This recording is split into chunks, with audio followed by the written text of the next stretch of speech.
नमस्कार दोस्तों, स्वागत है शोमुज वाली की और एक हेल्थ कंसर्न वीडियो में। आज के इस वीडियो में हम बात करने वाले हैं लंग डायग्नोस्टिक टेस्ट के बारे में। Diagnostic test to detect lung diseases. आपकी फेफड़ों की जो प्रॉब्लम है, फेफड़ों की कुछ बीमारी कैसे डायग्नोस करेंगे। मैक्सिमम फेफड़ों की बीमारी डायग्नोसिस के लिए जो जो टेस्ट यूज़ किया जाता है, चाहे वो ब्लड टेस्ट हो या फिर वो इमेजिंग टेस्ट हो या फिर वो ब्रीथ टेस्ट हो, उसके बारे में डिटेल में बात करेंगे इस वीडियो में। तो अगर आप पेशेंट हो या फिर आप मेडिकल स्टूडेंट हो, ये वीडियो आपको काफ़ी हेल्प करेगा। तो चलिए शुरू करते हैं। लंग की डायग्नोसिस मतलब लंग में कोई भी प्रकार की बीमारी है, फेफड़ों में कोई भी प्रकार की बीमारी है तो उसमें कौन सी टेस्ट करना चाहिए। पहले जो सेट ऑफ टेस्ट है वो इमेजिंग टेस्ट। लंग में सबसे पहले इमेजिंग टेस्ट ही किया जाता है। अब इमेजिंग टेस्ट में आता है chest x-ray, simple old fashion chest x-ray. अब चेस्ट एक्सरे से प्रॉपर लंग की विजुअलाइजेशन होता है। वहाँ पे पता चलता है कि लंग कैसे पोजीशनड है, लंग की पोजीशन हार्ट के सराउंडिंग में कैसे मौजूद है, सारे के सारे। और सिर्फ लंग ही नहीं, उसके सराउंडिंग के स्ट्रक्चर्स भी नज़र आते हैं। अगर लंग में किसी भी प्रकार की इन्फेक्शन है वो चेस्ट एक्सरे से डिटेक्ट होता है। ये नहीं पता चलता कि कौन सी बैक्टीरिया है, मगर ये पता जरूर चलता है कि कोई इन्फेक्शन है या नहीं। लंग में फ्लूइड एब्जॉर्ब हो रहा है या नहीं वो पता चलता है, फ्लूइड जम रहा है या नहीं वो पता चलता है, ट्यूमर्स है या नहीं वो पता चलता है। कोई भी लंग की स्ट्रक्चरल एबनॉर्मेलिटी हो, सिंपल चेस्ट एक्सरे से पता चल जाता है। बहुत कम पैसे खर्च करके आपको पता चल जाएगा लंग में क्या है, मोटा मोटा सा आइडिया आपको मिल जाएगा विथ चेस्ट एक्सरे। अब आता है CT scan of the chest. अगर चेस्ट एक्सरे के बाद कुछ ऐसा लगे कि चेस्ट एक्सरे में कुछ आया है या फिर कुछ नहीं आया है, मगर फिर भी पेशेंट को दिक्कतें हैं, प्रॉब्लम्स हैं, तो सीटी स्कैन करके पता करते हैं। CT scan of the chest जो और डिटेल स्ट्रक्चर बताता है लंग के बारे में, कुछ ट्यूमर्स है या नहीं, ब्लॉकेज है या नहीं, कोई भी प्रकार का एबनॉर्मलिटी, उसकी डिटेल्ड फीचर जो है ये हमें बता देता है। ठीक है, तो एक स्टेप एडवांस्ड है चेस्ट एक्सरे से। फिर आता है V Q scan, ventilation perfusion बोला जाता है, ventilation by perfusion, V Q scan, जो ये डिटेक्ट करता है कि आपके लंग के अंदर कितना एयर जा रहा है और ब्लड की फ्लो कितना है, क्योंकि दो ही बहुत इंपॉर्टेंट चीज़ें हैं। अब देखो हम क्यों लंग यूज़ कर, लंग का काम यही होता है कि बाहर से ये जो एयर इनहेल करें, उसके अंदर ऑक्सीजन, नाइट्रोजन, कार्बन डाइऑक्साइड सब कुछ है। उसमें से ऑक्सीजन हीमोग्लोबिन के साथ बाइंड करेगा। हीमोग्लोबिन ब्लड के अंदर होता है, लाल कलर का जो चीज़ है वही वही हीमोग्लोबिन, वो उस ऑक्सीजन को कैरी करके शरीर के अलग अलग हिस्सों में पहुंचा देगा। अब अगर आपके लंग में एयर प्रेशर कम हो रहा है, एयर ठीक से नहीं जा रहा है, या फिर ब्लड की फ्लो ठीक नहीं है, तो इन दोनों केसेस में शरीर की जो टिश्यूज है आपका, वो ऑक्सीजन सही से नहीं पाएगा, ऑक्सीजन उसको सही से नहीं मिलेगा। सही से ऑक्सीजन नहीं मिलेगा तो टिश्यू डैमेज हो जाएगा। तो इसके लिए ये टेस्ट करते हैं। अगर आपके ब्लड आर्टरीज में कोई क्लॉट वगैरह है जिसके कारण ब्लड नहीं पहुंच रहा है, या फिर एयर फ्लो ठीक से नहीं हो पा रहा है, किसी कारण ट्रैकिया में कुछ डिफेक्ट्स है, या फिर कि लंग ऐसे कंप्रेस्ड है जिसके कारण लंग पूरी तरीके से यूटिलाइज नहीं कर पा रहे हो आप, वो सारे के सारे चीज़ें वीक्यू स्कैन से पता चलता है। अब उसके बाद आता है PET scan. Okay, PET scan भी एक एडवांस टेक्निक है जो किसी भी प्रकार के लंग के अंदर अगर ट्यूमर ग्रोथ है और वो ट्यूमर से कैंसर बन रहा है या नहीं, लंग कैंसर के बारे में पता चल जाता है पेट स्कैन से। ठीक है, या फिर कुछ ही प्रकार के सूजन है तो उसको भी हम डिटेक्ट कर सकते हैं पेट स्कैन से। इसके बाद इमेजिंग टेक्निक्स तो हो गया, उसके बाद आता है ब्रीदिंग टेस्ट। ब्रीदिंग टेस्ट से भी लंग के बारे में काफ़ी चीज़ें हमें पता चलता है। पल्मोनरी फंक्शन टेस्ट बोल के पीएफटीज आता है, जैसे कि लिवर फंक्शन टेस्ट एलएफटी, यहाँ पे पल्मोनरी फंक्शन टेस्ट पीएफटी। अब पल्मोनरी फंक्शन टेस्ट में लंग कैपेसिटी को मेजर किया जाता है, एयर फ्लो। ठीक है, लंग वॉल्यूम कितना है, कितना एयर फ्लो हो रहा है, गैस एक्सचेंज की एफिशिएंसी कितना है। गैस एक्सचेंज मतलब ऑक्सीजन लेना, CO2 को छोड़ना, ये गैस एक्सचेंज, इसका इफेक्टिविटी कितना है, इसके बारे में एफिशिएंसी कितना है उसके बारे में पता करते हैं। फिर आता है स्पाइरोमेट्री।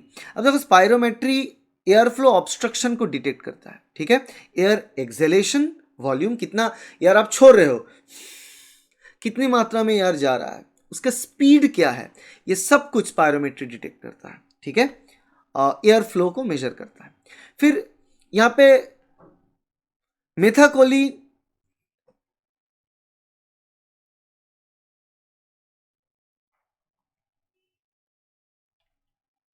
फिर आता है मिथाकोलिन इसके बाद आता है स्पायरोमेट्री के बाद आता है मेथाकोलिन चैलेंज टेस्ट। अब मेथाकोलिन चैलेंज टेस्ट क्यों दिया जाता है? देखो, एस्थमा डायग्नोस करने के लिए मेथाकोलिन चैलेंज टेस्ट दिया जाता है। यहाँ पे airway sensitivity towards methacholine detect, methacholine एक सब्सटेंस दिया जाता है, आपके एयरवे में मेथाकोलिन देने से एयरवे कंस्ट्रिक्शन हो रहा है नहीं। एस्थमा में क्या होता है, ये नॉर्मल देखो विंड पाइप जिसके अंदर से एयर जाएगा, अब ये पैसेज अगर ऐसे अचानक से कंस्ट्रिक्टेड हो जाता है तो कम एयर जाएगा, गैस्पिंग करेंगे आप, राइट, इसी से एस्थमा होगा। तो मेथाकोलिन देने से नेचुरली ये जो पैसेज एयर में वो कंस्ट्रिक्ट होता है, तो उसको देने के बाद हम चेक करते हैं कि कितना हो रहा है, उस हिसाब से हम ट्यून करते हैं कि अस्थमा के पेशेंट है या नहीं। तो किस हिसाब से उनको अगर किसी प्रकार का ट्रीटमेंट प्रोवाइड करना है तो किस हिसाब से करना है, ठीक है। अब आता है peak flow measurement. Peak flow measurement भी किया जाता है, जो फिर भी ये एस्थमा को या फिर chronic obstructive pulmonary dysfunction, chronic obstructive pulmonary dysfunction COPD या फिर एस्थमा को मॉनिटर करने के लिए किया जाता है। ये एक्सहेलेशन की हाईएस्ट स्पीड को मेजर करता है, जिसको पीक फ्लो मेजरमेंट बोलते हैं। मतलब what is the maximum speed जिससे कि आप एयर को बाहर निकल पाओ लंग से, कितना, ये चीज को मेजर करता है peak flow measurement. Peak flow measurement इसको मेजर करेगा। उसके बाद आता है exercise tolerance test, ETT. Okay, ये लंग फंक्शन को एसेस करता है ड्यूरिंग फिजिकल एक्टिविटी। आप किसी प्रकार के फिजिकल एक्टिविटी करो, वहाँ पे आपकी लंग फंक्शन कैसा है, आपके एक्सरसाइज के दौरान ऑक्सीजन और कार्बन डाइऑक्साइड की लेवल कितना आ रहा है लंग में, उस चीज़ को मेजर करता है एक्सरसाइज टॉलरेंस टेस्ट। कुछ रिक्वायर्ड फिक्स्ड एक्सरसाइज दिया जाता है, आप उसको करते हो, उसके बाद कितना ऑक्सीजन और कार्बन डाइऑक्साइड लेवल है एक्सरसाइज के दौरान, उसको मेजर किया जाता है इन एक्सरसाइज टॉलरेंस टेस्ट।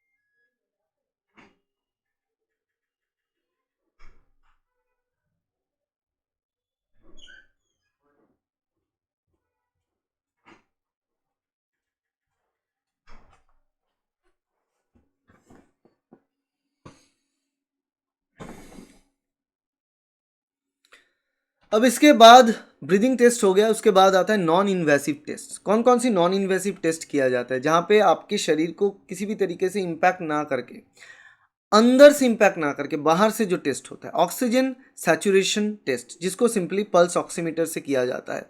वो पल्स ऑक्सीमीटर डिवाइस अटैच करना है फिंगर में और देखना होता है कि कितना ऑक्सीजन लेवल है आपके ब्लड में। ओके, जनरली ये 95% से ऊपर ही होना है। मैक्सिमम केसेस में 97 टू 99 100% आपको मिलेंगे। 94 से नीचे होगा तो आपको देखना पड़ता है, और 90 से नीचे होता है तो आपको केयर की ज़रूरत है। तो लो ऑक्सीजन सैचुरेशन को मेजर करने के लिए इसको टेस्ट किया जाता है, ये एक नॉन इन्वेसिव टेस्ट है। इसके बाद कुछ ब्लड टेस्ट और लैब टेस्ट भी किया जाता है। ब्लड टेस्ट जैसे कि आर्टेरियल ब्लड गैस ABG की टेस्ट होता है।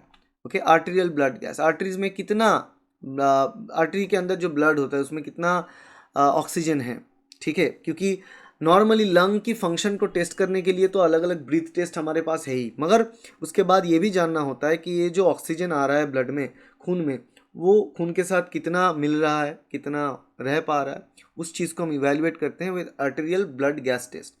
और यहाँ पे अगर आर्टेरियल ब्लड में के अंदर ऑक्सीजन कम है तो प्रॉब्लम है, ठीक है तो कोई प्रॉब्लम नहीं है। ऑक्सीजन, कार्बन डाइऑक्साइड दोनों और पीएच की लेवल, तीन चीज़ को टेस्ट किया जाता है ब्लड टेस्ट में। फिर आता है स्पुटम कल्चर।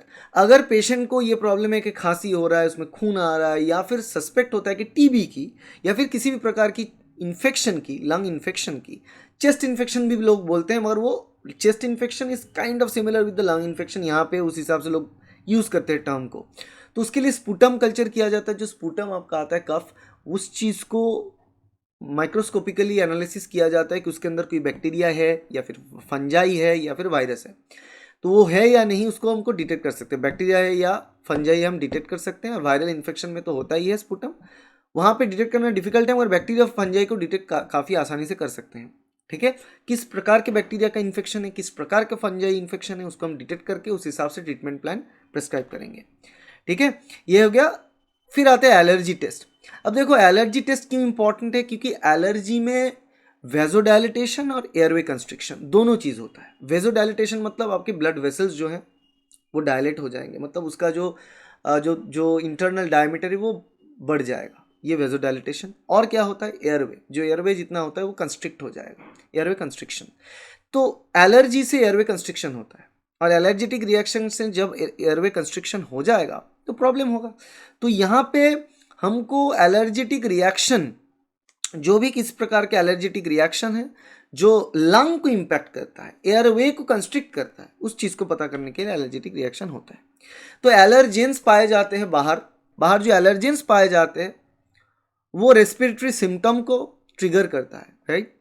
और एलर्जेन जो बाहर पाए जाते हैं, मतलब वो एंटीजन और एलर्जेन में फ़र्क यही है कि एंटीजन सच में खतरनाक है, शरीर के अंदर आता है तो शरीर को डैमेज करेगा। एलर्जेन खतरनाक नहीं है, मगर आपकी इम्यून सिस्टम उसको खतरनाक सोच के हल्ला बोलेगा, उसके कारण खुद की टिश्यूज़ को डैमेज करेगा। तो वो ऑटो इम्यूनिटी एक प्रॉब्लम एलर्जी की होता है, उसको टेस्ट किया जाता है। फिर जेनेटिक टेस्टिंग होता है फॉर सीएफ, सिस्टिक फाइब्रोसिस, एक प्रकार की जेनेटिक कंडीशन जो हालांकि इंडिया में बहुत कम पाए जाते हैं, बाहर बहुत ज़्यादा है। जो जेनेटिक लंग कंडीशन है, यहाँ पे लंग के अंदर फ्लूइड भर जाता है, ठीक है। और सिस्टिक फाइब्रोसिस का कुछ जेनेटिक मार्कर से उसको टेस्ट करते हैं, marker for cystic fibrosis, marker for CF. ये टेस्ट करने से पता चलता है कि इंसान के अंदर जो लंग के अंदर फ्लूइड भर रहा है वो किस कारण, सिस्टिक फाइब्रोसिस से या फिर कुछ और कारण, ठीक है। तो ये चीज़ डिटेक्ट हो जाता है जेनेटिक टेस्टिंग में। तो ये सारे के सारे हो गए आपके ब्लड और लैब टेस्ट। फिर आता है इन्वेसिव प्रोसीडियर्स। कुछ इन्वेसिव प्रोसीडियर्स चाहिए, जैसे कि ब्रोंकोस्कोपी, जैसे कि endoscopy, colonoscopy for digestive tract होता है। ब्रोंकोस्कोपी में वही प्रकार के कैमरा सिस्टम आपके एयरवे पैसेज के अंदर, नाक से डाला जाता है एयरवे पैसेज के अंदर। एंडोस्कोपी में मुंह से डाला जाता है स्टमक के अंदर।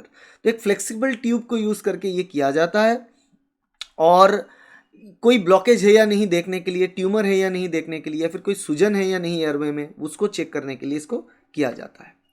फिर इसके बाद लंग बायोप्सी।